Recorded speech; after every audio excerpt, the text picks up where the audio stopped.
Я лежал в постели и не мог заснуть. Я был один дома, в тихую безлунную ночь. Я ворочался, пытался найти удобное положение, но все равно мне было неспокойно. Что-то сегодня ночью было не так. Я ворочался и ворочался, пока наконец не нашел удобное положение. Я закрыл глаза, но не почувствовал большой разницы. В комнате было и так слишком темно, чтобы увидеть хоть что-то. Я лежал тихо и неподвижно, тело расслабилось, и разум затуманился, и я наконец был готов к необходимому мне отдыху. Вдруг тишина была нарушена. Мои глаза широко открылись, а в голову сразу полезли страшные мысли. Почти без всяких сомнений, это был звук удара кулака по стеклу. Но нет, это не может быть. А зачем кому-то будить незнакомого человека у него дома? Подумай логически. Если кто-то хочет вломиться, то зачем ему стучать в окно? Они просто разбили бы окно, вломились в дом и наделали много шума. Либо пытались бы вести себя как можно тише. Зачем стучать?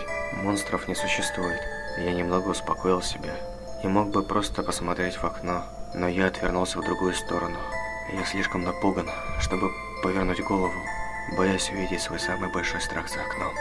И все же, что это может быть? Может быть, пара птиц ударились мне в окно? Это слишком неправдоподобно. Может, это какие-нибудь детишки гуляют ночью и стучат в окна, чтобы повеселиться? Это возможно. Давай еще подумаем. Может, это все мое воображение? Может быть, я услышал обычный скрип в доме, и моя паранойя превратила его в стук?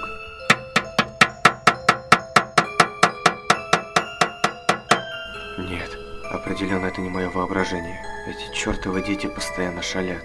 Они не сдадутся, пока не получат какой-то реакции.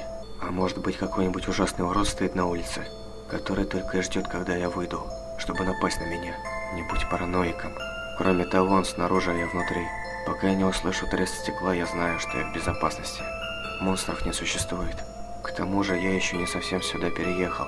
Может быть, эти дети поймут, что я крепко сплю, и оставят меня в покое. Нет, это не могут быть дети. Ни один ребенок не будет так долго ждать, только ради того, чтобы разозлить кого-то. Им бы просто стало скучно, и они двинулись бы дальше. Но что это тогда? Почему серийный убийца из всех людей на свете выбрал именно меня? Подумай логически. Монстров не существует. Не будь параноиком. Они снаружи, я внутри.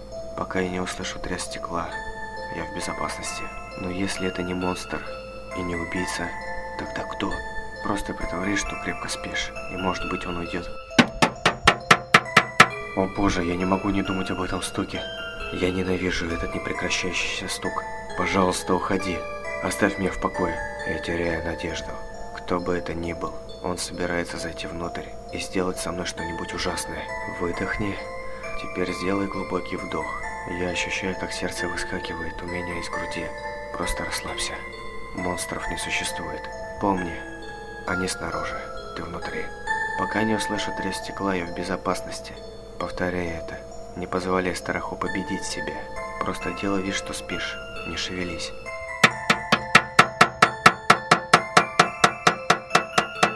Помни, они снаружи, ты внутри.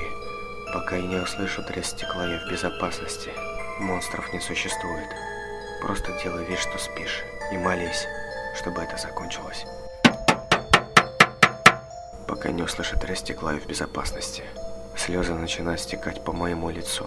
Монстров не существует. Монстров не существует. Они снаружи, я внутри. Пока я не услышу треск стекла, я в безопасности. Я больше не могу это выносить. Я сойду с ума, слушая этот стук. В конце концов, если я посмотрю, кто там, я успокоюсь, сделаю глубокий вдох и повторяю себе еще раз. Они снаружи, я внутри. Пока я не услышу треск стекла, я в безопасности. Я делаю еще несколько вдохов. Мое сердце стучит с такой силой, что готово вырваться из груди. Я медленно поворачиваю голову к окну. Мое сердце останавливается, и я слишком напуган, чтобы кричать или пошевелиться. Я повернулся к окну и увидел бледную фигуру со светящимися глазами, смотрящими сквозь меня, прямо мне в душу.